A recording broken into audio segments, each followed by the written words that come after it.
The Metaphor Messiah, man. I got this one. Let's go. You ever seen the morning star? Mr. Metaphor Messiah, back to show you who we are. I represent a legacy, a pothead like the 70s, a different kind of mind. They say we only speak in melodies. What's going on, everyone? Welcome back to the channel. It's your boy Dead on Dave coming at you live from Germany, and of course every Sunday night. I'm not alone. I'm here with my good buddy, my friend, the best wrestling journalist in the business, the one, the only. He's here to answer all of your questions. Andre Corbeil, what's going on, my friend? How you doing, Dead on Dave? Better that you're here, my friend. Better that you're Woohoo! here. Yeah. Buddy, I just had the weirdest string of luck today. Oh, I like that. I went and did a little road trip around an hour and a half ago. Almost empty on gas. Pull into the gas station. I only had a $5 bill on me, so oh well, put a little measly $5 in. Sure. I'm sitting there pumping up my tank, and I look down, Dave. You're never gonna guess what I found on the ground right at my feet at the gas pump. $20. 3/4 of an ounce of marijuana in a bag. That's No even joke, better. bro. That's even better. No joke. So I'm not even sure what to do, but if that's any sign that my luck's gonna start changing as I'm place, that's a better indication than nothing else. I would have already done smoked it. I would have already done smoked it. At least 3/4 of an ounce in there. Oh man, that's awesome. That's a good day. That's a pretty damn good day. So aside my gas tank being next to almost empty, I'm still pretty happy. Well, I'm sure you are. I mean, one gas tank is running on E, the other one is quite full, so that's a good thing. High octane flying. High being the operative friggin' word. So, my friend. Hopefully we can fly through some great questions this week on the show right here at Dead on Dave on YouTube. That's right, man. We got all kinds of stuff that I'm sure people are going to be asking about because it's been 2 weeks. We didn't get on last week. We had some other stuff going on, so we weren't able to get it together last week. So we've had 2 weeks to let all of your questions fester. And, of course, we are on the road to WrestleMania. And we do got a WrestleMania-esque topic to talk about. But before any of that, I do want to ask Andre something because, you know, everybody knows, you know, this is kind of a misconception that in Vince Russo's words, you're Mr. TNA, which we know that's not 100%. You're a Lucha Underground real big guy. If you watch the amazing Marty DeMoth interview that we did, you know just how deep the fandom of Lucha Underground goes within the veins of Andre Corbeil. But you do still always support TNA, and I know you always will. So let me ask you, man, the last 2 weeks have been kind of interesting. 2 weeks ago, TNA had one of its best weeks that it's had since leaving the big networks. This week, things kind of went crashing down. What went right the week before that went wrong this week? I don't know. Maybe I'm just on another planet, but I really loved this week's episode. We got to see a little bit of NWA, which is where my veins really are strongest. I grew up an NWA kid, so the promotion has really suffered over the last 20 years, almost dwindling away to nothing. Yeah. But getting to see Mid-Atlantic Tag Team Championship title match, an indie promotion on cable television. Last week it was Conan's Crash Wrestling. Yeah. So I really like what they're doing in broadening the relationships with so many other promotions. And there's more news coming, wrestling fans. But unfortunately, it's incomplete news. So I'm going to stay zipped until the time is right. But more promotions are getting on board, and it's a good time because the more people that are sitting at the table, the more people get to fatten up on that great meal.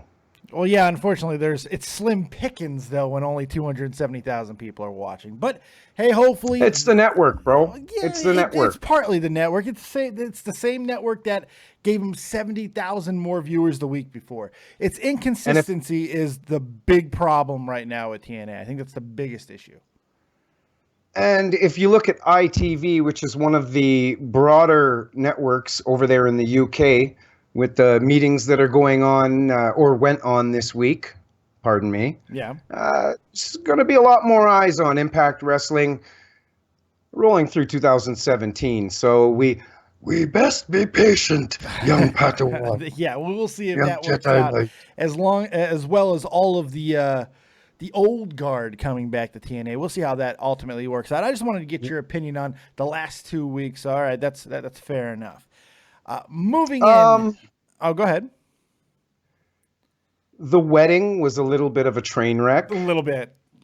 But wrestling fans tuning in, if you know anything about wrestling weddings, they're all train wrecks, except for the Rarely Macho go Man right, Liz yeah. one, which was still a train wreck on the side. 3-minute warning was great.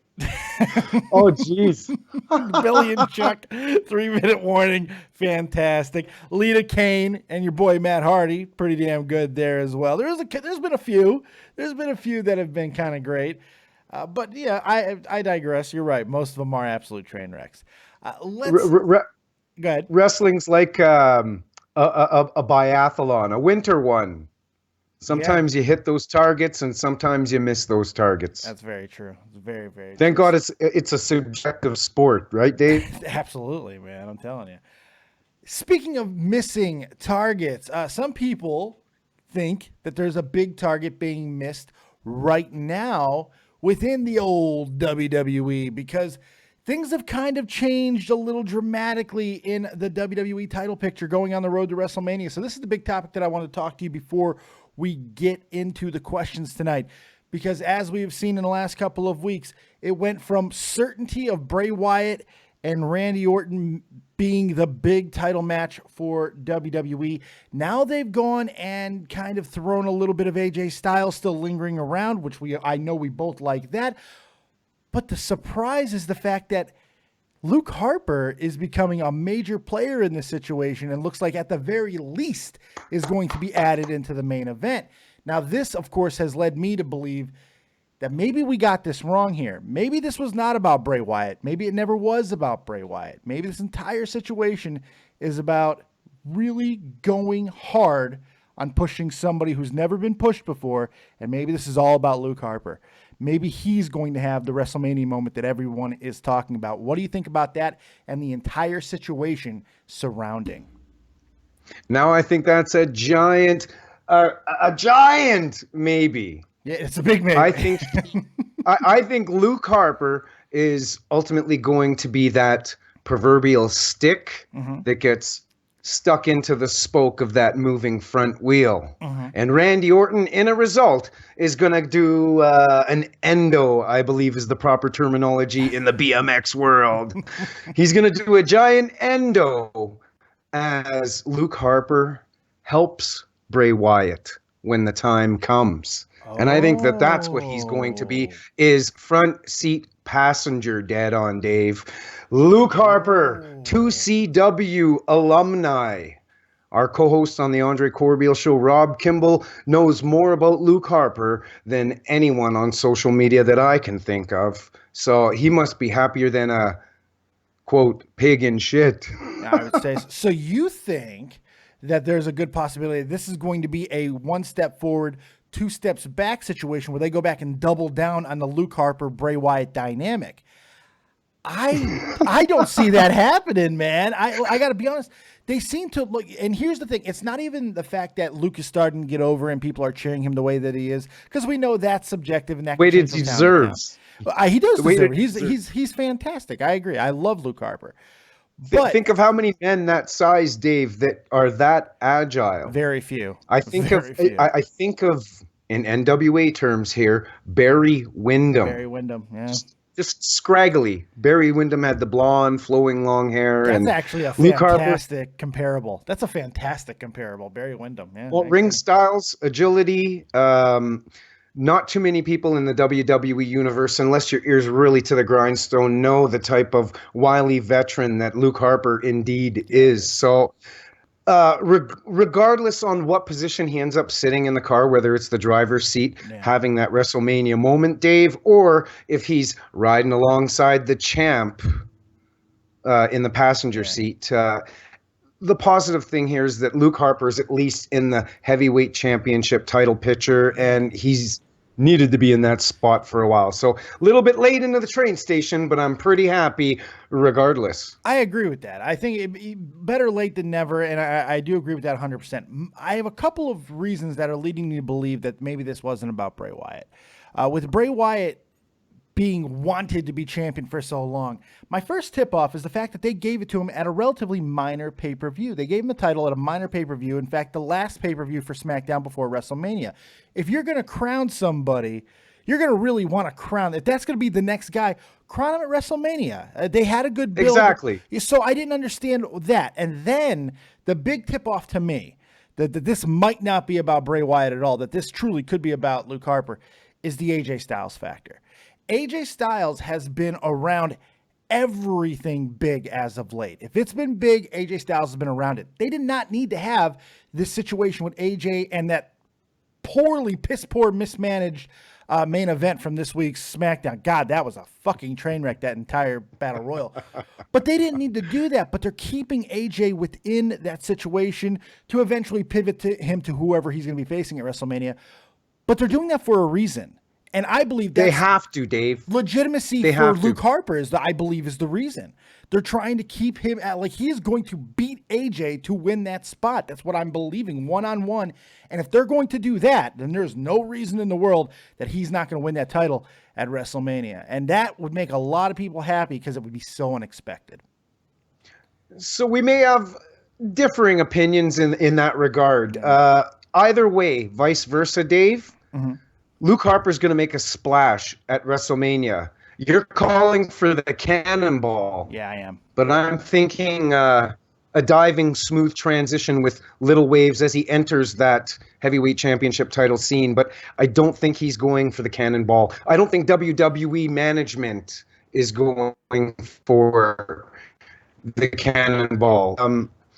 They don't have to blow their load right off the hop. Well, they can still build this and...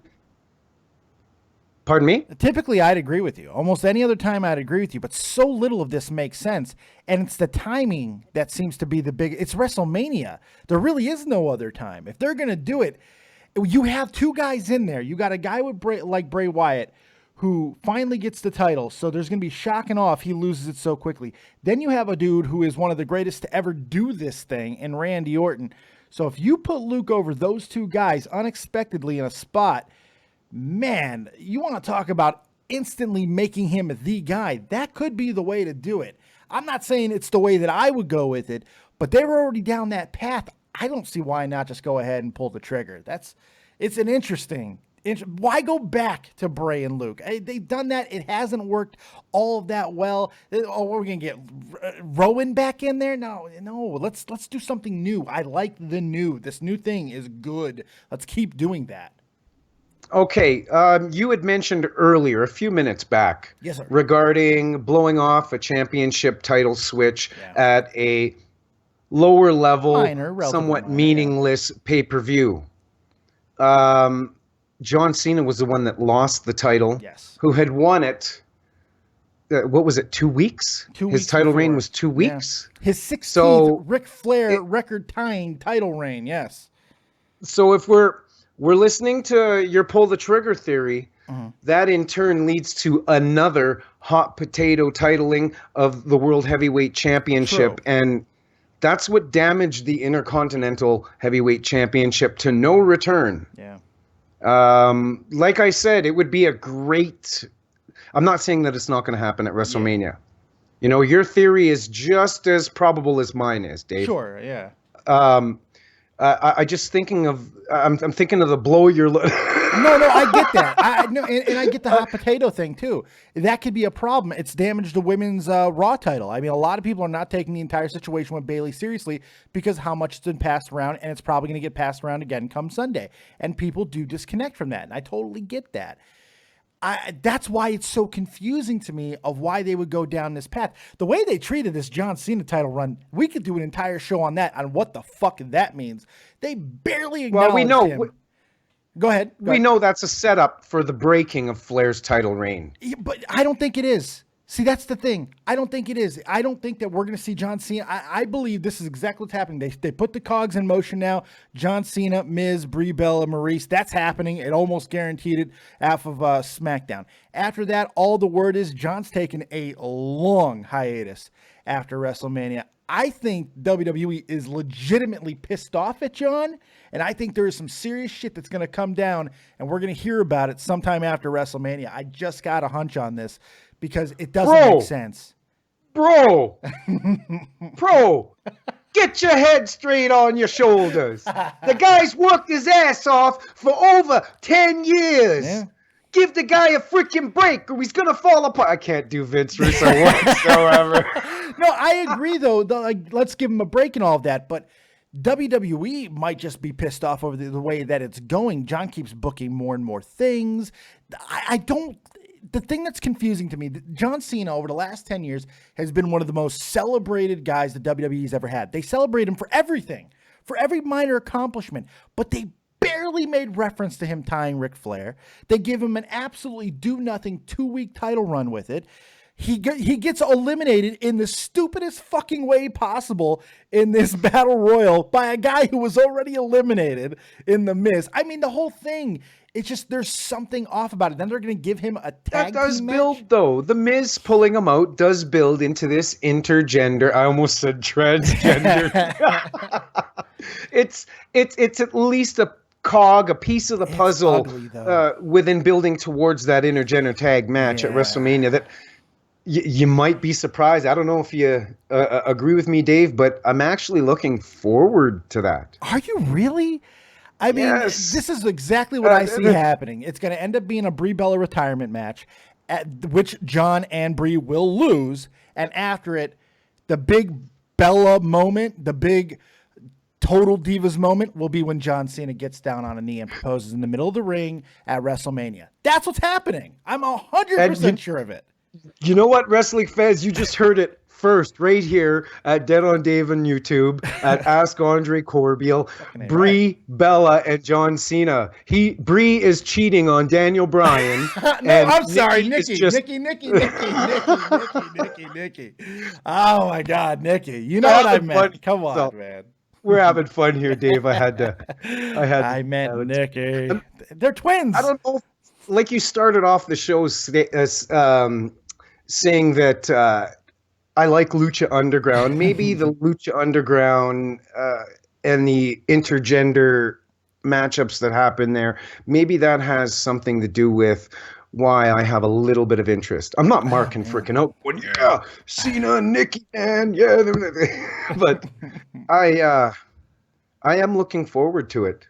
Man, I think it has a lot to do with me being French Canadian and really having really liking Maurice. I always have. What's not to like? What's not to like about Maurice?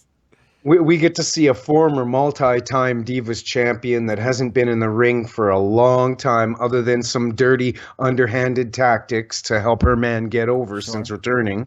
So I think that's probably the main aspect as to why I'm interested in that match. Fair enough. It really doesn't do much for me, but we'll see how it works out.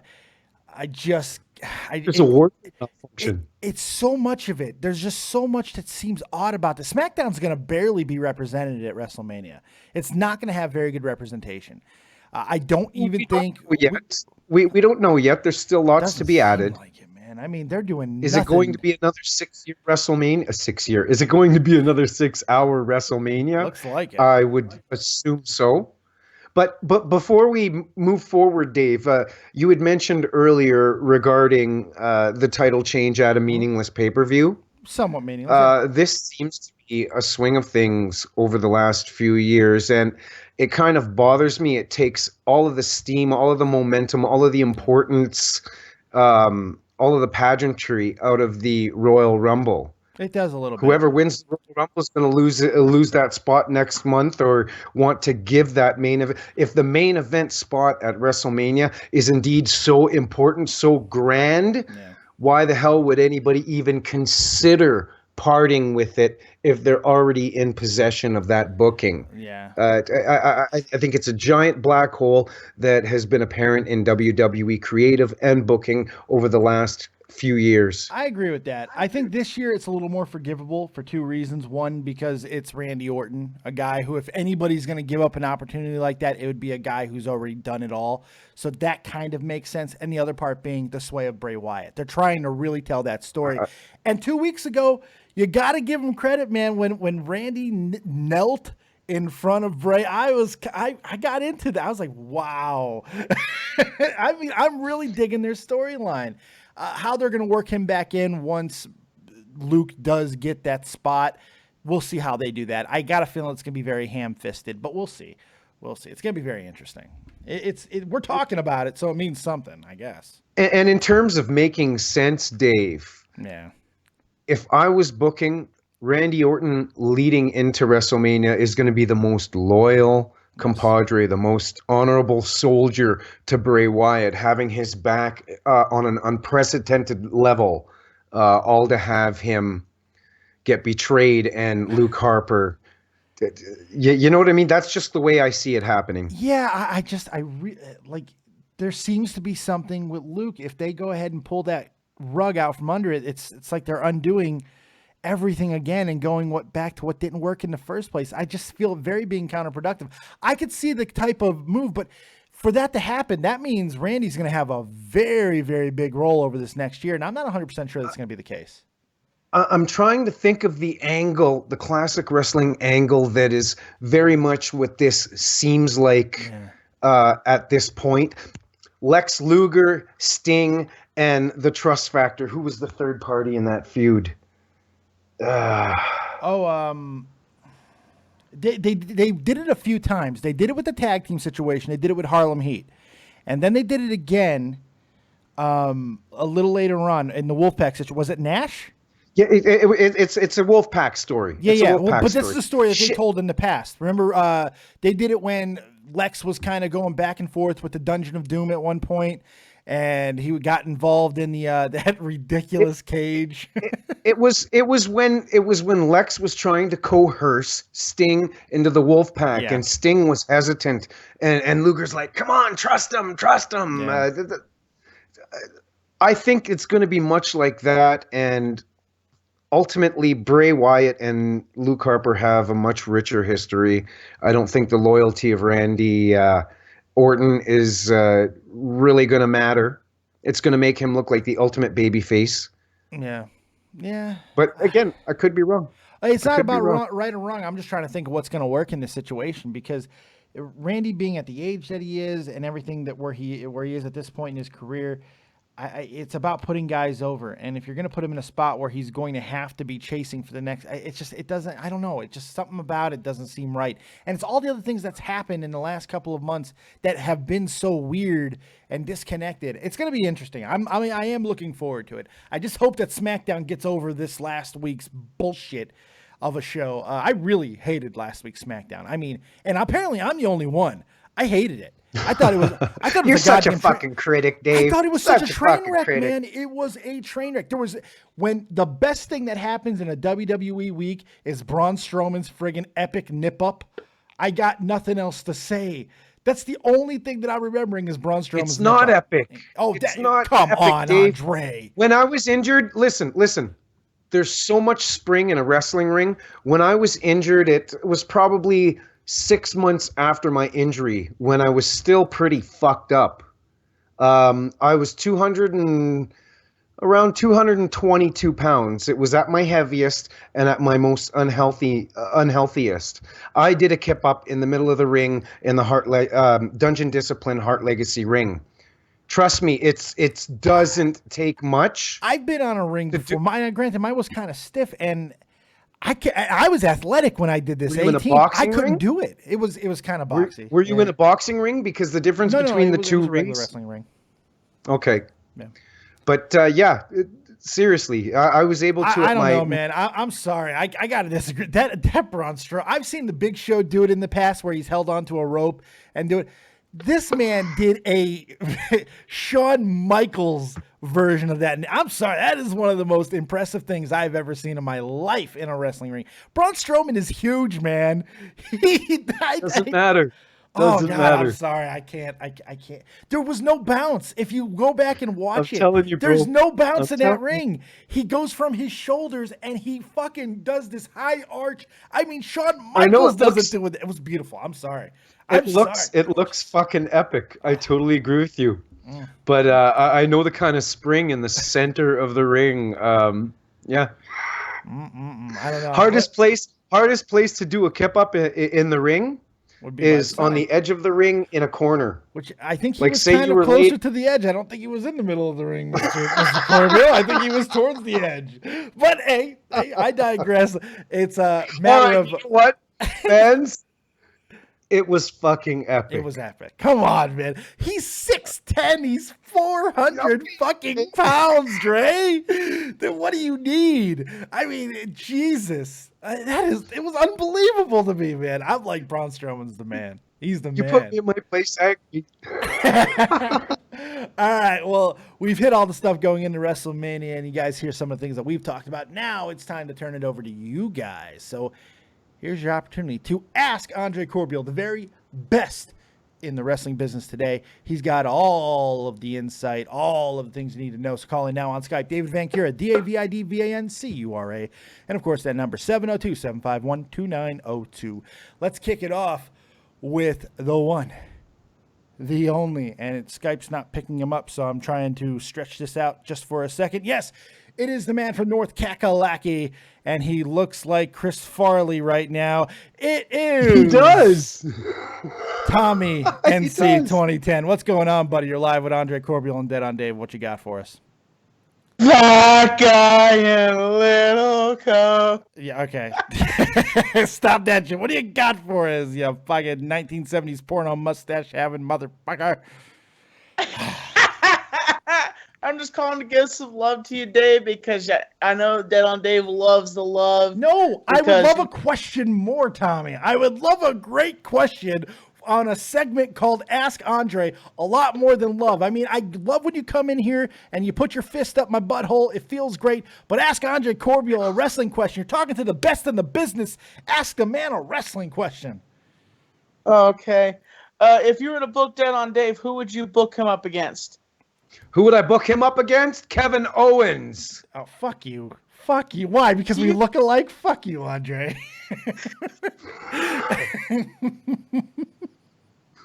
If you look at the WWE title picture, it's the same type of body shapes on both heavyweight championships. So that says something. True. Yeah, maybe there's such. And they both wear shirts.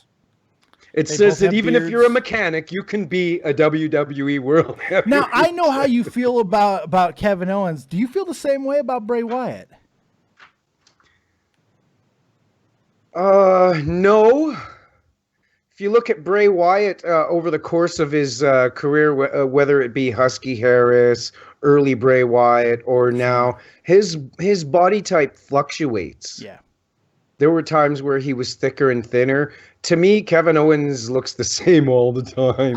Back in Kevin Owens, now granted, Jim Cornette. What are you doing over there, Tommy? Who knows what Tommy's doing? Jim Cornette might disagree with this. I was making faces in the camera. Sorry, I'm just so sexy. You look back at the Ring of Honor days of Kevin Owens. He was quite slimmed down from where he is now. Bray Wyatt, on the other hand, looks like he just said, fuck it, body-wise. That's another reason why I think he's going to lose this belt at WrestleMania, because he looks like he stopped giving a shit. He looked like he was in great shape 6-7 months ago, and now it looks like he put back on 20-30 pounds. I was like, damn. It came back fast, too. It was kind of weird. But someone who's really changed their body type is the Big Show. Whether people think that he needs to retire or they're big supporters of him, you can't shy away from the credit that man deserves for trimming his body down the way he has. Holy shit. Especially at his age. It's hard at that age. You hear about the interesting news now. People are debating on this, if this is a kayfabe storyline or whatever, if this is protecting the business. But Big Show's going after Big Shaq Diesel, man, and not in the same lighthearted kind of jab and ribbon type way. He's straight calling Shaq out, saying he thinks Shaq's trying to get out of this WrestleMania match. and that he needs to take it. What do you think of this situation? I found it kind of interesting that Big Show went as hard as he did. He started talking about when you're in our industry, you need to take it a little bit more seriously, and he's not wrong. So what do you think about that? I got 6 words for you. I don't want to fucking see it. I don't want to see it. I don't want to see it. Just lock me in a freezer. Fuck. Would you rather see him in Andre, I have a question for you. Oh, there you go. Go ahead, Tommy. Do you think Goldberg's going to take the win at WrestleMania, or do you think Lesnar's going to have one more win, or do you think Goldberg's going to just spear him and then jackhammer him? It depends if they want to forward this feud. If I was in booking, I would want to forward the feud, so I would have a draw or a double count out or a double disqualification. Let's not forget that WrestleMania is the reset button for the next year of booking, and I think that there's too much money left on the table in this feud to blow it off at WrestleMania. I think they should protect both superstars, even though Goldberg is coming in sitting pretty. If they give Brock Lesnar the win, what does this feud mean anymore? Oh, you're hurting my heart right now, Andre. It's actually Why? hurting because if they extend this past WrestleMania, I'm going to quit watching wrestling. I swear to fucking God. I'm done because Goldberg is winning the title this Sunday. He is beating Kevin Owens, winning the title. He's going into WrestleMania. He has to drop this belt to Brock Lesnar. This has made no sense. We're going into Brock's last year under contract. He's probably not signing another one. Maybe he will, but I doubt it. Sure he is. The retirement from you. The retirement from mixed martial arts is a big indicator that Brock is finally willing to just go full force. I think that he just wants to do his last year and then just go punch cows in Canada. I have a feeling that's just what he just wants to go punch cows full time. Fuck his beautiful wife, punch some cows. That's it. That's all he needs to do. He doesn't need to do much more than that. Let him go work his farm in Canada, punch some cows, have sex with Sable, and just that's all. He'll be 40. What else does he need to do? He doesn't need to do anything else. Is that what that cow is name? We're both hockey guys, Dave. Yes, did you see the footage where Lesnar visited the Winnipeg Jets locker room? I did. He did the cardinal sin in the dressing room. Yeah, I did. Walked with his muddy freaking cowboy boots across the Winnipeg Jets logo, and everybody was just like... But yet, who's going to tell him a word? I think the feel-good moment, the make sense thing, if we're not looking at a business standpoint, wrestling's a business.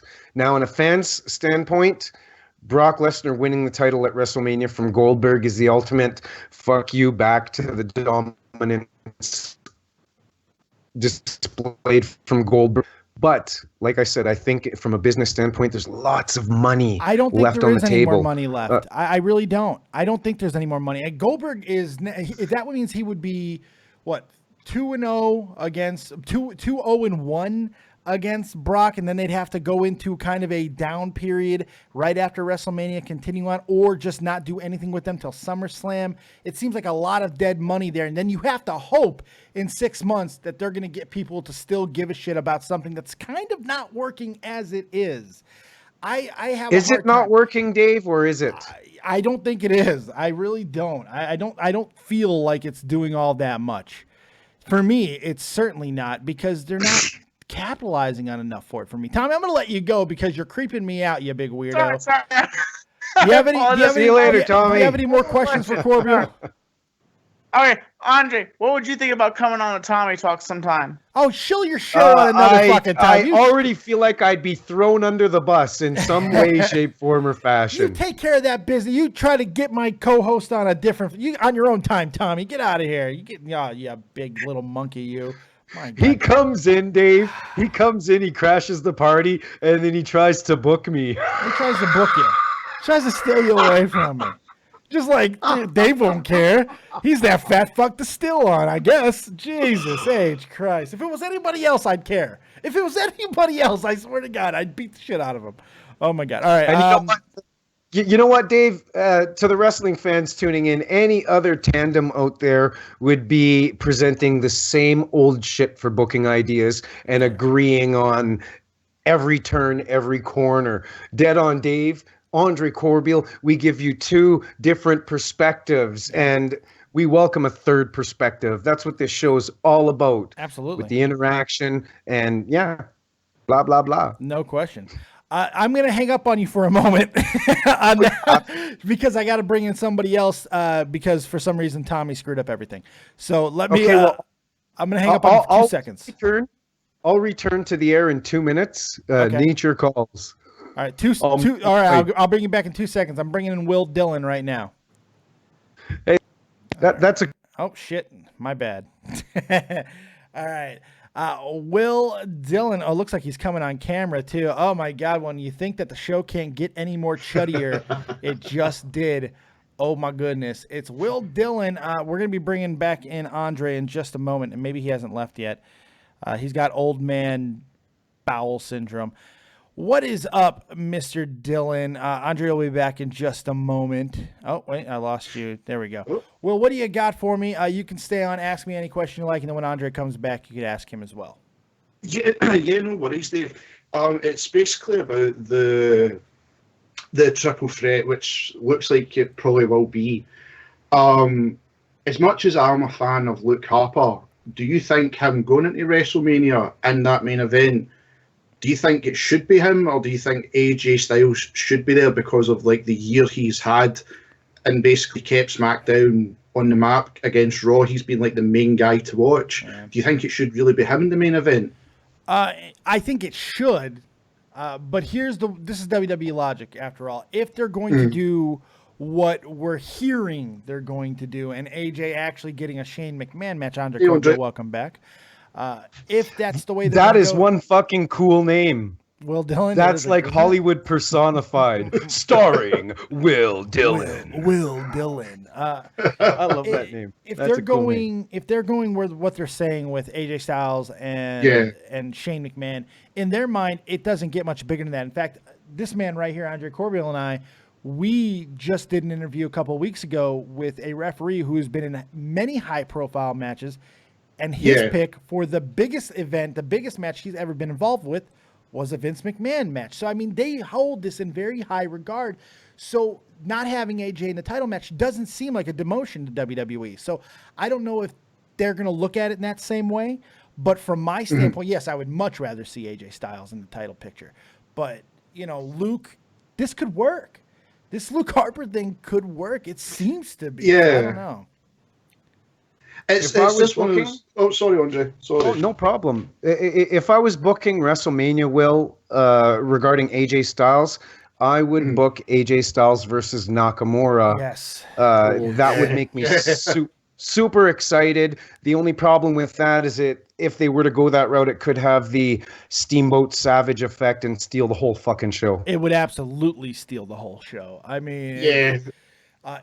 What you guys are all like, fuck yeah, that would be the best. That's what we want. Yeah. Now, you just said the magic word to me, because anybody who watches this show there is nobody I suck off more than Shinsuke Nakamura. I love Shinsuke. Personally, I would have liked to have seen him in there with Brock Lesnar at this year's WrestleMania, and that would have been his debut match in WWE. But AJ is just as good, especially if it's anywhere near the match they had at Wrestle Kingdom 2 years ago. I mean, it's Jesus, my God. So we'll see. Ladies and gentlemen, I'm cutting in on Dead on Dave's mic. Up here in Canada, we have a contest called Roll Up the Rim to Win. Coffees, cars, TVs. Let's see if Andre Corbeil is a winner or a big fat loser as he rolls up the rim to... It usually says, please play again, but... Yeah. Win, Gagnes, which is French for win. What did I win? I hope a lot of money. I want a coffee. You want a new coffee? Hey, that's I want a coffee. So it's recycling. back to Nakamura and stuff. Oh wait, no, because now I gotta talk about this for a second, because only in fucking Canada, this is the difference right here between Canada and America. In America, there's just a little peel off thing in the middle of the cup, easy to look at it. Canada's like, no, you motherfucker, in the cold weather, I want you to peel up a really hard to peel up lid to find out if you win a coffee. That's Canada, baby. And 40 I'm not degree kidding, below. Dave. There's an inventor up here in Canada that designed this little double hook thing with 2 teeth that goes on your keychain, and it's a fucking roll up the rim to win thing where you just punch it down, pull up, and it cuts the tab off. Good God. We're pretty baby. Pathetic as a nation. No, that's amazing. All right. So, Will, you got a question specifically for Mr. Corbeil? Yeah, Andre, the only question I do want to ask, and I know it's going around like a lot of the rumours, but I've been reading and seeing talks about the Hardys coming back to WWE very soon. Have you heard anything about this at all?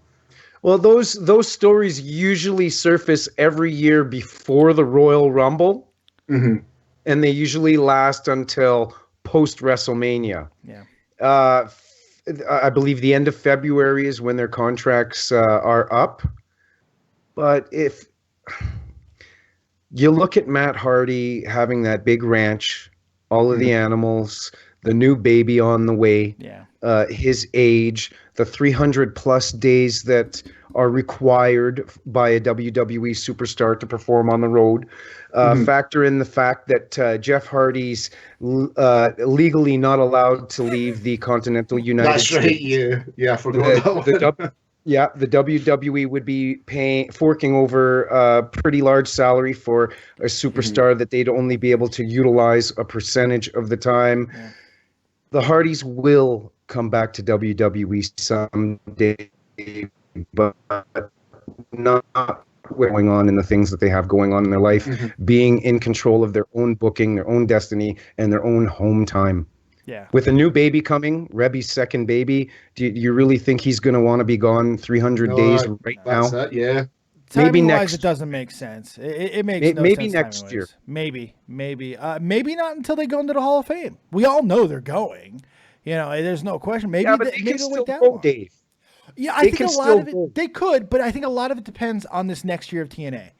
If next year of TNA goes off, like some people who are believing in Dutch Mantel and Jeff Jarrett coming back, being the saving grace and all of that, and they allowed the Hardys to continue to time travel and fucking time warp all over the fucking I know you world. hate that, Dave. Oh, but I fucking hate it with a fiery. It's great. He gave Jeff Hardy his powers this week, Andre, and then Jeff's like, I'm going to Egypt. What the fuck was happening, man? It's great.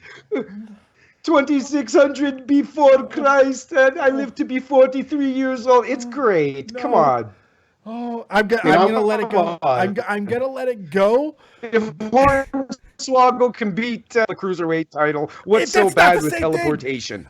Hornswoggle winning the cruiserweight title is not the same as fucking Vanguard 1 throwing you to Mexico. No, it's not the same thing.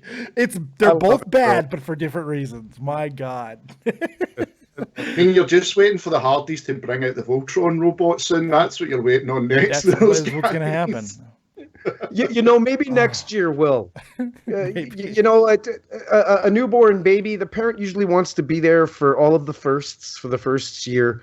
I can't really picture him wanting to be on the road for that time period. Yeah. Just maybe next year. They can still go. Perform. They can still go. So timing is everything. Yeah, and the timing's just wrong right now. The reports usually start from the Wrestling Observer, which is a site that thankfully, even though they're right a lot of the time, more now than they have been recently. Yeah, it's true. Thankfully, I don't have to resort to chasing dirt sheets. I usually try to go to the horse's mouth. Yeah, no, fair enough. It's going to be quite interesting to see what happens with that too. Yeah. Teleportation. I fucking hate it, Dave. I'm going to fucking kill myself. If I got to see these assholes fucking teleport and win more titles, I can't deal with it. All right, Will, bro, it's happened again. I'm glad you're enjoying it, Dre. I really am. Well, hey, I got to see an independent tag team that I haven't seen on cable television. That's cool. Don't get me wrong. But last week, to see Psychosis and Super Crazy. How long has it been since we got to see those guys on TV? You know, like it's good, and it looked really fucking amazing too. Sorry, no, it really. Come on, man. Why do I see these guys limping around? Why? Not everything. Yeah, but maybe not everything could be on the production level of WWE with multi-million-dollar productions. I'm not asking for it too. I'm not, but I'm not asking for that. I don't know. It's like wrestling. I don't really care about pyro or any of the special effects. I agree, but it's got to be good. And it's not good. The wrestling's shit. Jeff Hardy can't fucking move, man. Jeff can't move. Psychosis and Super Crazy look like they were ready to shit their diapers. Could barely move when he was at the top of his game, Dave, but he still did it. Why do people use that? Still Why do people every time that somebody's back in the corner, they want to use Stone Cold? Do you guys not get that that's the worst? Stone Cold's maybe the greatest to ever do this. Not everybody can pull that off. Jeff Hardy can't walk. He can't walk. It's not good. His leg, his leg is still fucked up. That motorcycle. Oh, of course. You break your leg on coming off of a big ramp like that. Yeah, it takes a long time to heal. Oh, yeah. I bet you when the weather is gonna get cold, he can feel it in his leg before the weather pattern rolls into North Carolina. Absolutely, my God. I got in a scrap. I got in a scrap in a strip club a bunch of years ago. Oh shit! And the guy was wearing a big ring when we started fighting, and he hit me cross like this. It grazed my eyebrow here, and his ring caught the tip of my ear. Can you see that? It took 10 stitches to put my ear back together. And the split in the cartilage. I can tell when a bad weather storm, like a cold front or whatever, is coming in a day to a half a day before it comes, because I get this feeling in the split cartilage in my ear. Isn't that fucked? Was that before or after you paid the guy to give you a lap dance? Shut up.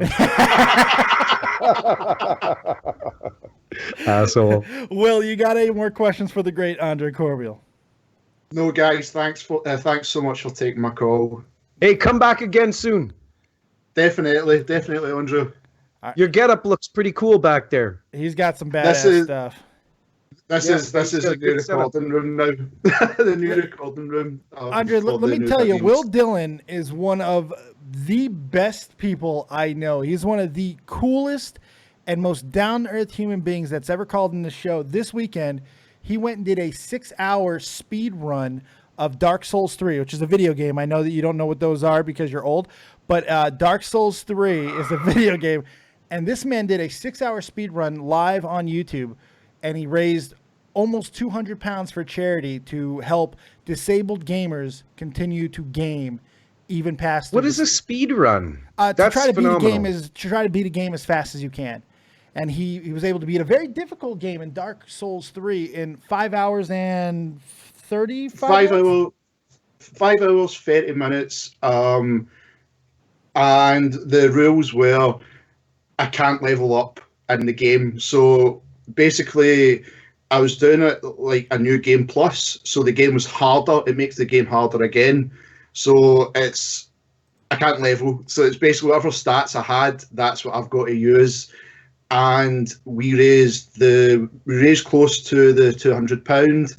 I've been told tonight off my friend who's the manager of the shop, who I was in conjunction with, for Special Effect, the charity, the shop in total, the grand total they've raised over the weekend, including what I done on the stream, is over £800. That's incredible. Holy jeez, eh? What's the conversion? I wouldn't even. I think a pound is $2.50 Canadian. Oh, or no, I don't even know the conversion. This is where I need my wife, because she works in a bureau. 2.2. Oh, that's incredible. So what did you do? Did you punch in some unlimited lives code? Oh, this isn't the Konami code. This is just Because I remember I used to do that with Super Mario. Jump on the tortoise shell and get like 150 lives, and then just. Oh my god! I wish it was like that, but unfortunately it wasn't. Good on you. Good on you. Amazing human being, and a really smart. He's got his own wrestling podcast as well. Really good guy. Will Dillon. You'll be hearing more from this guy, Andre. I just wanted to make sure you knew who he was. Hit the comment section on one of my videos there, and then I'll subscribe to you. Thank you, Andre. I will do. Just say, hey, this is Will Dillon, and I'll follow you right then and there. Thank you, dude. Thank you so much. Yeah, well, come back again soon. All right, you beautiful hunk of man meat. You have yourself a good night. Thank you, Dave. And like I said this morning with that red t-shirt, mate, you look sexy with it. Yeah, I didn't look as fat when I did the unboxing for WrestleCrate.co.uk, the new one. Make sure you use promo code DeadOnDave for 10% off your first box. When I did it yesterday, now I look like the fucking Kool-Aid man again, and I'm not happy about it. But oh well. You look fine, bud. Thank you. You know what, Will? Will, I'm going to give you some insider info here. Uh-oh. Mm-hmm. Dave could be doing this to me right now, and I wouldn't even fucking see it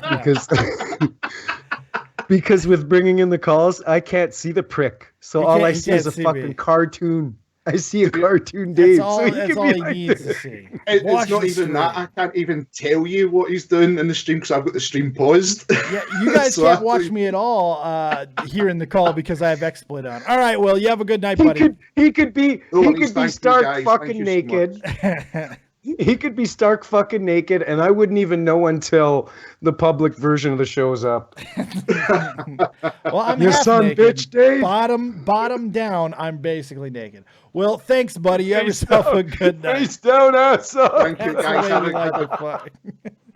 The amazing Will Dillon. We got a bunch of other callers rolling in. I want to make sure we get to as many of them as humanly possible.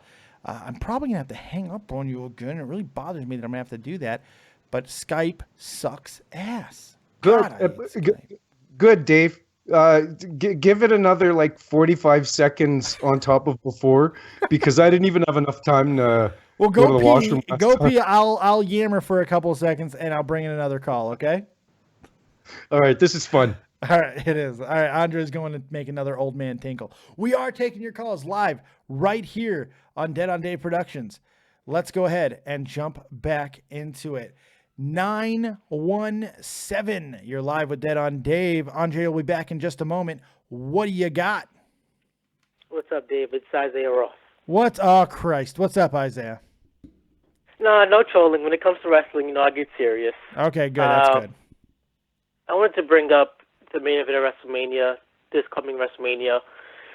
It seems like it's going to be Bray and Orton and Luke. And I know you come on here, you've gone back and forth on that concept. Yeah, well, yeah. I mean, because when it works, it works. But yeah, go ahead.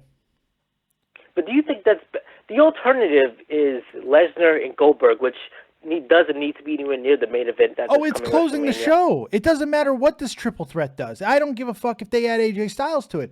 Brock Lesnar and Goldberg is closing that show. There is no question about that. Brock Lesnar and Bill Goldberg is closing that show. There is no question in my mind about this. Not according to the commentary on SmackDown and the Royal Rumble the last couple of weeks. Because they keep saying the word main event. Just because they keep saying the word main event, we are 2 months removed from them having a 3-match main event. Last year, they called it a fucking triple main event as well. I'm telling you that it does not matter to them anymore. That word means shit. Closing the show is a completely different element, and I'm telling you, there are not a lot of things that I'm sure about, but because of what they're probably going to try to do with that match, it has to close. It has to close. Because if anybody has to follow the anger and the pistivity that is going to follow from the crowd, they're tanking the rest of the show. You cannot put that match earlier. It is going to be a fucking train wreck to end all train wrecks. You can't do it. You're tanking the rest of your show.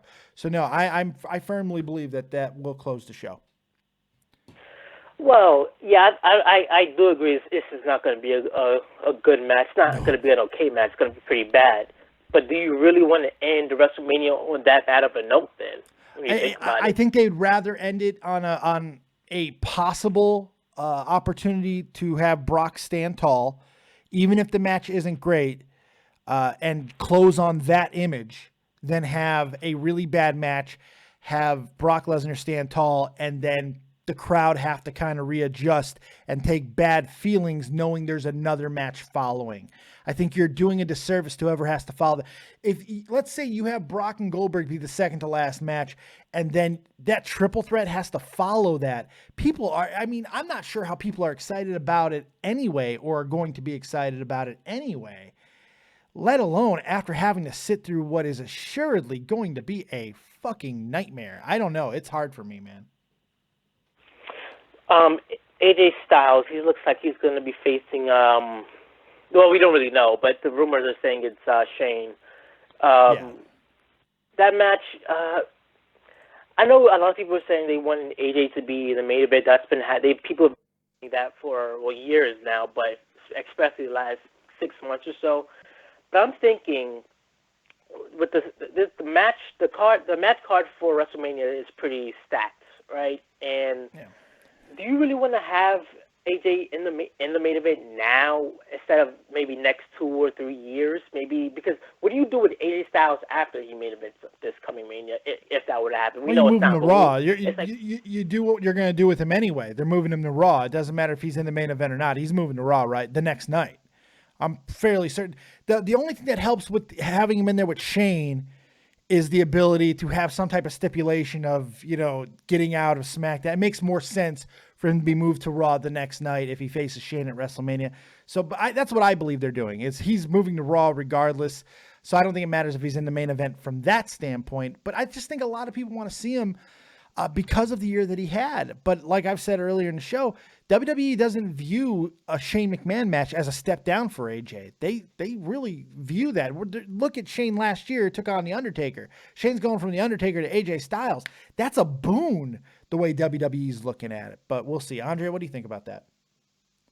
You wrapped up a not so great gift and made it look nice and shiny. Yeah, now this isn't a slight on Shane O'Mac in any way, shape, form, or fashion, because I respect what he's done. Sure. I don't mind watching Shane perform, but as I said 20 minutes ago, Nakamura versus Styles would be way more entertaining, and I would rather see it. I agree. Interesting point, Dave, with the draft and whatever. Mm-hmm. Would you like to elaborate? No. I thought you were giving me an interesting point. I thought you. No. You said it. No. I misread your inflection. I like what you said, but I came back in the call missing part of the conversation, right? Yeah, a little bit, but that's why I just set you up for the part that you heard. The thing with the I do believe the draft's going to happen. Part of it, at least, is going to happen the night after WrestleMania. I think it will not be talked about. I think it's just going to be one of those things that happen. If not, I think we'll at least see a major trade that night, and I do believe it will involve AJ Styles. Now, look, I want to clarify something that I said. That I'm not saying that I think that AJ Styles is not a step down going to Shane McMahon. I do believe it is. I'm saying that's what I think WWE believes, is it's not a slight to AJ to have him in there with Shane. I feel It's not. Is it a good reward, though, considering the year that he's had? And AJ can make anybody that's not a full-time wrestler look like a full-time wrestler. He can. Yes, he can. And Shane's got a lot of athletic ability, so. And for this brand split to really work over a long period of time, I think it's crucial to have the draft every year, no matter what. Absolutely. Make a big deal about it. Say that there's a fan that tunes out throughout the year not liking the combination of rosters on both brands. At least it gives another roll of the dice for that fan to return and possibly like the rosters the following draft. Yeah, I agree with that. Isaiah, you got anything else for us? Yeah, just to go back what you guys were just talking about.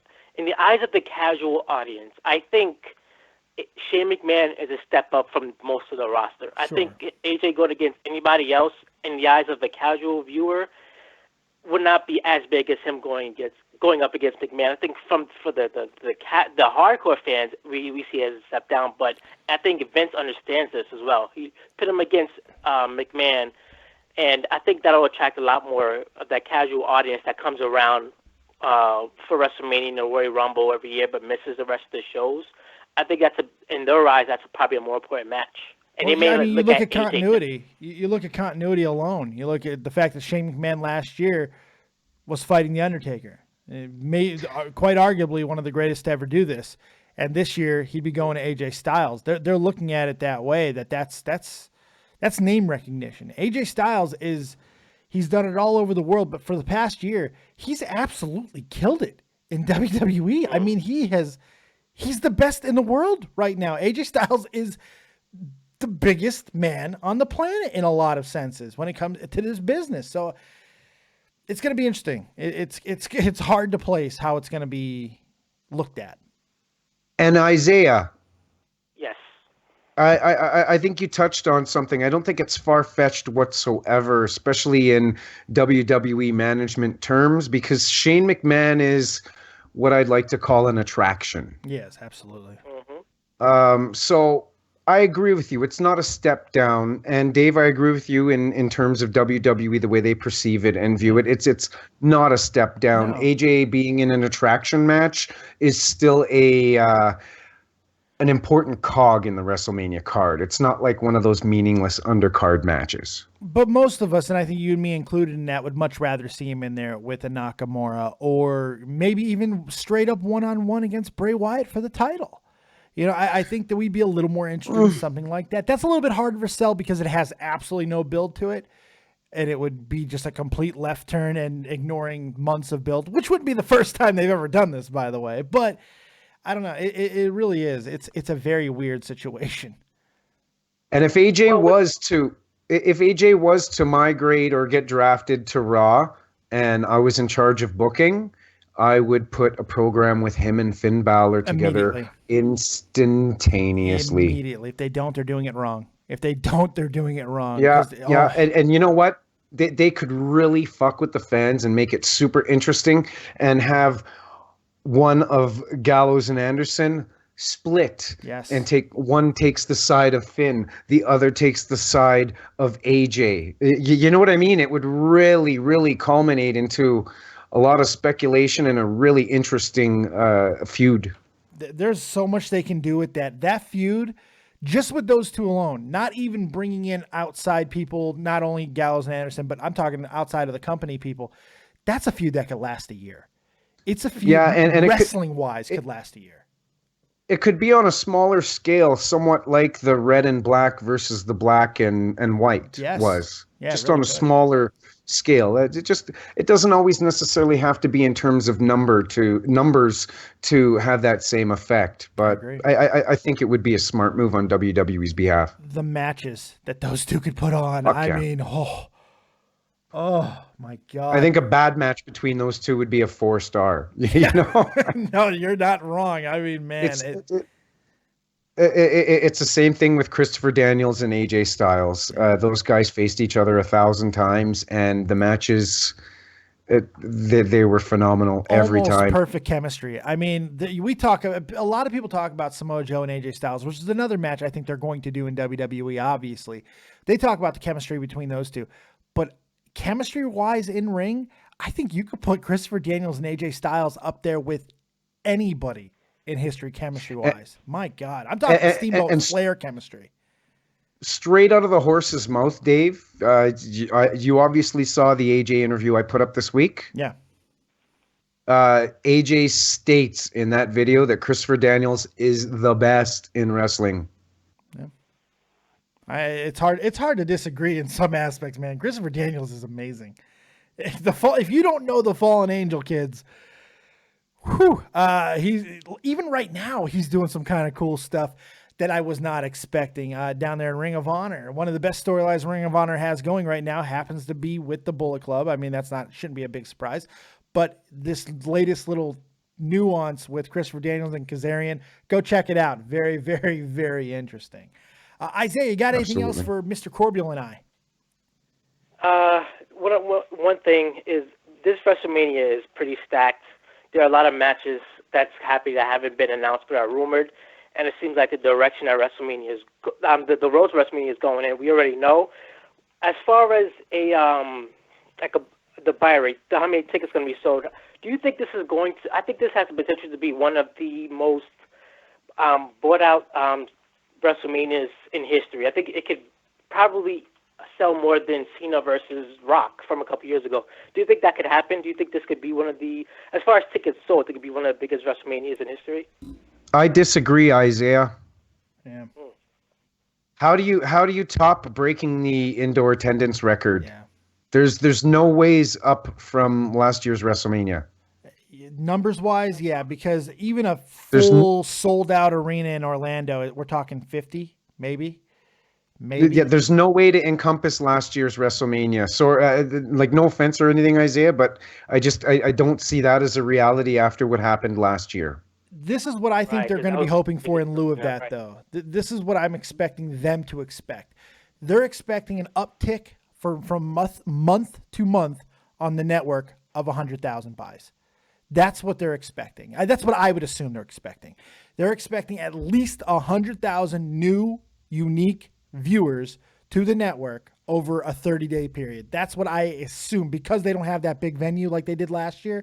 That's what I'm assuming they're hoping for. That's a win. Then The Rock has to be utilized. He will be. The Rock will show up in some form or fashion. It's already begun. It's already begun. Yeah. So. The fact that they're filming that movie with Paige and stuff, I don't know. Look, if he wrestled a 15-second match with Rowan last year, he'll show up. It's in Orlando. I mean, Christ's sake, he's got to show up in some way, shape, or form. We'll see what they decide to do there. But with the names that they have on this card, whether or not that you think that the time is over for them, or if you're tired of seeing these old men, fact is, Brock Lesnar, Bill Goldberg, Undertaker, John Cena, AJ Styles, Samoa Joe, Randy Triple Orton, H, Seth Rollins, Randy Orton. I mean, Jesus Christ, Chris Angle, Jericho, in the Hall of Fame, Jericho Owens. Son of a bitch, man. I mean, it is fucking well, we got an aging loaded. roster, don't we? A little bit. But you look at the Hall of Fame as well. This is a pretty goddamn big Hall of Fame class that's shaping up. DDP, maybe one of the most deserving fucking people to ever go into the Hall of Fame in a very long time. And not even from a wrestling standpoint. I'm talking even outside. From a karma standpoint. Yes, agreed. Kurt Angle. I mean, Jesus. You're right on this, Isaiah. From a name standpoint, this is huge. There's ridiculous names. Now, there is one aspect of what you were talking about there, Isaiah, that could come to fruition is buy rates. But that all depends on the WWE, how they market and promote this leading into the biggest pay-per-view of the year. Yeah. I'm on the opposite end of the spectrum. Oh, yeah. Go ahead. I'm on the opposite end. Yeah. I'm on the opposite end of the spectrum with all the names. I remember a couple years ago when they had I think it was Orton and Triple H Mania. What Mania was that? It was like the 26th one or something like that. And that was a good 6-7 years ago, right? Something like that. I remember after that Mania, I was a young kid and I still believed in kayfabe, and I wasn't smart to the product whatsoever. Don't you miss those days, bro? A little bit. Don't you miss those days? I'm not gonna lie, I really do. After that time, I remember I stopped watching wrestling for like a year because it dawned on me that the same guys were getting pushed all the time. Like Triple H and Orton went in that spot so many different times that it just didn't matter to me anymore. And I think I get that feeling this year. And I haven't watched the Mania since then. That was the last Mania I watched. Wow. And I look at this Mania and I kind of feel like it's the same guys over and over again. And I know we all complain about this a lot, but it's starting to get a little boring, you know? But they draw. They draw, Isaiah. That's the thing. Yeah, and that's why and that's why I believe that it makes most sense with my Harper theory. Maybe they're starting to get hip to that idea as well. And Harper would be a shock of all shocks in a lot of ways. So we'll see. Okay. Well, thanks for taking my call, you guys. Thank you. Yeah, we'll talk to you again, Isaiah. Thanks for taking the time to interact with us here at Thanks Dead a on lot, Dave. buddy. Yes, I love when you call in and not troll me. It's always fantastic, Isaiah. Have a good night. Guys, you too. Good call. Very good call. Why does Isaiah troll you the odd time? Oh my God, ruthlessly. He didn't seem like a troll whatsoever. Oh, I know. That's what makes him a great troll. Is he doesn't seem like a troll at all. But yes, big troll, big troll. Good kid though, real good kid. I do like Isaiah. He's a good kid. We are taking your calls live on Skype. David Vancura, DAVIDVANCURA. And, of course, that number 702-751-2902 for really as long as Mr. Corbeil here has got the stamina. Have you taken a nice little pill today? You know, a nice little pill. No. The blue pill that helps the stamina. I'm not the anvil. No, okay. I'm not the anvil. I might have a heart. Baby. I'm not the anvil. Good stuff. You got to deal with that family. You make jokes if you got to deal with it. You go to picnics. You deal with that shit. Guess what? Wow. Yeah, you're not going to believe this. What? You're not going to believe this. Guess what I turned down last night? What did you do? Turned down an interview with Bruce Hart. Why? Because of the person who was trying to facilitate the interview. Oh. I'm a person that sticks to my guns. I'm very decisive when I do. Yeah. I think I understand. I think I fully understand if it's what okay. Yeah. I'm with you. I got you. I got to hang up on you again so I can bring in another call. 2 seconds, Andre. Fucking Skype, dude. It's not my fault. 2 seconds, Dre. 2 seconds. All right. 319. 319? 319. Are you there? You're a cunt. Okay. We're taking your calls live on Skype. David Vancura, DAVIDVANCURA. And of course, that number, 702-751-2902. Let's bring him back, the one and only, the magnificent, the ravishing Andre Corbeil, as we wait for a couple more calls. We'll take your calls in the comment section as well. Somebody just called in and started crying. I mean, literally crying. So I decided not to take that call. I think I did the right thing. We could have had a viral video. Maybe it was something horrible. It could have been, but I run the risk of them masturbating on the other end, because some people cry when they masturbate. I'm just saying, it worries me. It worries me. Oh, jeez. Humanity, we're fucking virus. I'm telling you, man. That's the origin story of the AIDS virus. But we'll take your calls and questions a little bit more. If you got some questions, go ahead and throw them in the chat for us right now. We'll answer as many as we can. And if there's no more calls, we'll simply just get up out of here, because it's 1:20 in the morning for me. So, I'm tired. Shit. You know what? If it's that late, Dave, let's just end the show. We'll implore the fans to call in next Sunday, 6 p.m. Eastern Standard Time for Dead on Dave, for Andre Corbeil, and for you, the professional wrestling fan and Dead on Dave production viewer, for Ask Andre Corbeil. That's why you're the best. But I still fucked up in the middle. You did a little, but I'll give you a chance to redeem it, because I am going to take one more, because Jeff Huffman's calling, and I got to take. Hey, Jeff. Got to take the Huff. So hold on. He'll be jumping in. Here he is. Jeff the Huff Huffman joined us. Last caller of the night, because we are going to leave them wanting more. Go. Jeff Huffman, you're live with Andre Corbeil and Dead on Dave. What's up, buddy? Oh, not much. I had 2 quick questions for you guys. Hit us. Okay, the first one is, this year's WrestleMania, since it's in Orlando, is it in the same place as it was for 24? I would gather. I think so. I would gather, just like Trump with 4 and 5. Sometimes companies strike a deal with each other that is best for multi-years. I'm gonna check. Okay, so they're obviously not breaking Jerry World then. It's the Citrus Bowl. It's the Citrus Bowl, which I think they broke just over 74 back in 08 there. So yeah, you're not beating Jerry World. Yeah, they're not beating Jerry World. No. And you also get cheaper deals when you do multi-year venues. Yes. Let's see here. They're saying the capacity. Okay, the highest attendance ever at the Orlando Citrus Bowl was 73,000. That was back in 2003. So anywhere between 65 and 75 looks to be the number. No, we're forgetting one thing. Yes, sir. A sellout football game is with the space of the field with no seating. Wrestling, you can fill 2/3 of that field. So I think we can add an extra 7,000 to 10,000. I thought they broke over 74,000 that year. Yeah, I'll say 80,000. I'll say 80,000 is realistic. Only reason I say that is because I remember that's the year they had Kim Kardashian announce the attendance. Oh, look at him just drool there. His eyes are. 24. I think it was in. Yeah, it was at the Citrus Bowl. Is it? Yeah, it was. And what was the attendance? What was the attendance for it, Dave? Give me 1 second. Attendance. That will solve our field seating. We will find out exactly. It was 74,635. there you go. Yeah. So like I said, anywhere between 65 and 75,000 is what I'm assuming. They'll break that. They should, or at least they'll announce it that way. Yeah. So. Yeah.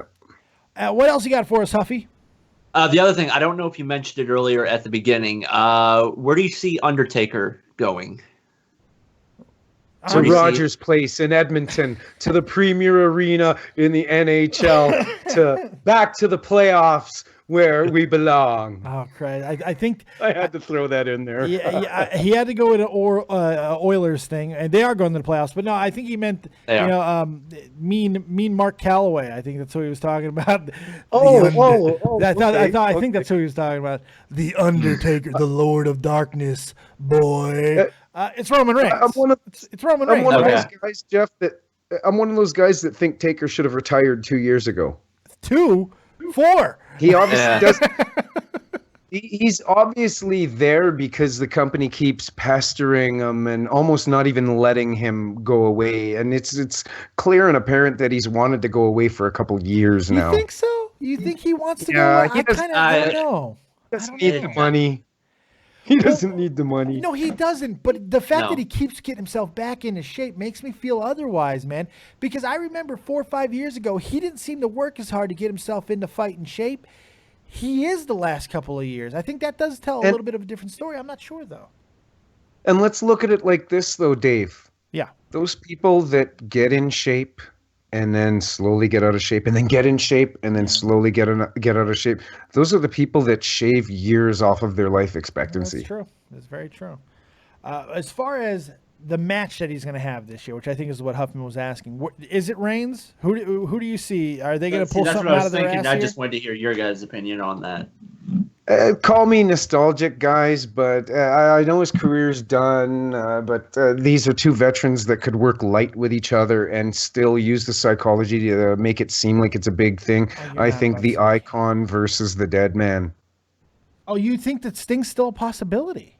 No. This is just what I'd like. Oh, Flight of Fancy. Sure. We know Sting's done. But Shawn Michaels was done and came back for a very memorable run after. True, this is just one match. Yeah. This is just one match, one night where the boys can work light with each other in the ring and still conjure up some gold. You know what I mean? Something that is memorable for the fans. Only difference was Shawn was in his 30s and it was a back. Yeah. This is in his late 50s and a neck. And the difference is a run, which is a run, true, opposed to one 8 to 15 minute light working match. It can be done. Well, remember the Shawn Michaels thing wasn't intended to be a run. When he came back, that was full on intended to be a one off, and just turned out to be because he's Shawn fucking Michaels. He came back better than ever. Unfucking believable. I don't think it would be impossible. Not impossible. I really don't. But let's say that that's not going to happen based off of what we have been seeing and the situation to happen at Royal Rumble. What do you see realistically for The Undertaker this year? Pass the torch to Braun. Braun, okay. Pass the torch to Braun. And he might kill him, but I think they're scared to put Braun in there with Taker. I do. But he is a little green, and the possibility for hurting Taker is there. Yeah, I think they were a little worried, but I'm not sure. I think there's two possibilities. One is where they've kind of already been going, and the other is very outside the box, but it's kind of makes a little bit of sense. The first is Roman Reigns. Roman Reigns eliminated him at I know. But he eliminated Royal Rumble. They seem to be setting that up. And the other, as odd as this seems, but let's say the Undertaker does not show up on camera again until WrestleMania and just shows up, does his 27-minute intro, goes to the ring, stands there. It's 27-minute intro. And then as the lights go out for a second time, here comes Finn Balor, full demon mode, and they have a confrontation. I think that there's a possibility of that happening. It wouldn't shock me, is all I'm saying. Let's be realistic. Let's take fantasy out of this. It's obviously going to be Roman Reigns. You tried to sell me fucking Braun Strowman and Sting. No, I'm telling you what I'd like. Fair enough. You know what I mean? There's a difference between what I'd like and what's going to happen. True. Roman Reigns is a baked potato with no butter, no toppings, no garnish, nothing. That's Roman Reigns. I don't want to see him. I'm going to see him. And the fact that he's starting to call the WWE his yar is 100% confirmation that that's what we're going to get. But my heart just doesn't want to accept that. From looking at it from a business standpoint, though, it's hard to argue against him. It's so hard to argue against Reigns business-wise, though. The guy, for some reason, kids and women make sense, but kids love this fucking guy, dude. Dustin Starr is a good friend. I really love this guy, Dustin Starr. He's a fantastic independent wrestler, and he defends Roman Reigns because of this. He goes, you look into the crowd, and all you see is Roman Reigns shirts. It's all you fucking see. For some reason, it works. I don't get This is a company that gets over whoever the hell they want to market. This has always been an audience that has been told what to like. It's true. This company told the fans over the last 10 years, 12 years, to like John Cena. It's resulted in 40% of the audience rejecting, but still, the company, whoever they want to put, the company, whoever they want to push, Dave, is whoever on WWE.com has the most merchandise. They push who they want. Andre, I look at it a little bit different here because you look at both John Cena and Roman Reigns. They have one thing in common, and I understand that. Yes, well, they have a couple things in common. One of them being that WWE eventually decided that they were going to be the guy. But they both have this in common. You look at the buildup before that they were 100% going to be the men. They got over on their own. John Cena got over without the WWE had given up on his ass. Remember, he had his ruthless aggression little run there, and he had a nice little pop with Angle, and then he kind of went away. They did a Carlito stabbing incident, for Christ's sake. And then John Cena came in and did it on his own, Dave. You're right about that. Partially, but you can't compare. You can't compare that with a guy that was a part of a 3-man faction. It's not the same, bro. No, I can. I can in this essence because Roman Reigns was not intended to be that spot. That was supposed to be Dean Ambrose. Dean Ambrose was the leader of that group. He was the one who didn't have a set role. He was going to be the tweener, which he ended up being. But when the Shield was being formulated, and remember, Reigns was a substitute for Cassius Ohno. It was supposed to be Cassius Ohno. It would have been a completely different dynamic had that been. CM Punk can confirm. CM Punk can confirm that. Well, yeah, because he invented the fucking Shield apparently. But Roman was. It looked like Roman was always going to be the top heel coming out of that faction. Seth was obviously going to be the face coming out of that faction, and Dean Ambrose was going to be that Stone Cold Steve Austin-esque type character. None of that ended up happening. I saw Seth as the definitive heel. Oh, come! You're the one guy who saw that coming. Bro. Yeah, absolutely. He's too absolutely. And my, how the tide has turned, because if you really want to compare apples to oranges, I'd say out of all three, Dean Ambrose is the smallest star of the three. Oh, absolutely. No question. For sure. No question. No question about it. I mean, you look at the matches that they're going to have this year. Roman Reigns is going to get the Undertaker. Seth Rollins is getting Triple H, and Dean Ambrose is going to be lucky to have a fucking match. Is Rollins good? Is Rollins good to go? Rollins is good to go. Should be. Apparently, WWE is once again teasing that he's not going to make it, but Meltzer's reporting, and Meltzer. Yeah, from what I've heard and seen too, he is going to be ready. It looks like it. It looks like it. And that's why I think that I think the confidence level of that is shown by the fact that they're going so hard with Samoa Joe, Sami Zayn, which is fucking brilliant because Samoa Joe's awesome. This is your world now. This is your world now. Yeah. Sami Zayn does absolutely nothing for me, gentlemen. Really? He does absolutely nothing for me. I see a generic motherfucker that looks like a cab driver. Well, his name was El Generico. I mean, yeah, I just hey, good one. You know what? He wrestled for this show. Yeah. El Generico was on this card, and you didn't like him there either, man. I mean, the heyday of his independence. No. Interesting. No, it just he's El Generico just pops out at you. Teddy Hart, Jack Evans, Conan, Kevin Nash, Davey Boy Smith Jr., Bobby Lashley, Johnny Devine, Chris Masters, Samurai Del Sol, who is Kalisto. Kalisto, thank you. Ricochet, who's now Prince Puma, Flip Kendrick, Super Smash Brothers, Bobby Sharp, more to be announced. But yeah, he was on this card. Wow. I've never liked El Generico. I like Sammy. I like Sammy too. I like Sammy too. Sammy a lot. If nothing else, you know you're going to get a good match out of him. He doesn't have a bad match. The guy's incapable of having a bad fucking match, man. I don't like him. He does nothing. Is it because you hate gingers? Or are it's you it's like Scotty Too Hottie to me? Hear that, ginger eat? You know? But he's Canadian. You love so all is Kevin Canadians. Owens. I don't Yeah, you hate Kevin Owens too. I don't. Oh man, Jim Cornette over here. Yeah, I said it. Well, I can understand why he hates. I can understand why he hates Kevin Owens because Kevin Owens doesn't like hockey. That's plus he's one of those. I don't like what you said. You're blocked. I love that he does that. It's hilarious. I'm blocked. Great. I'm blocked. Did he block you? And I've never said anything sideways to the guy. Oh, this guy reports on Vince Russo's network. Vince Russo doesn't like me. Okay, he's blocked. I guarantee you that's what it was. More than likely. So fuck you, Kevin Owens. You fucking fat mechanic. Well, Dave, there goes getting Kevin Owens. Yes, because I was about to book it. I was about to book it. It was happening. Andre just ruined it for me. Thanks a lot, Corbeil. Jesus Christ.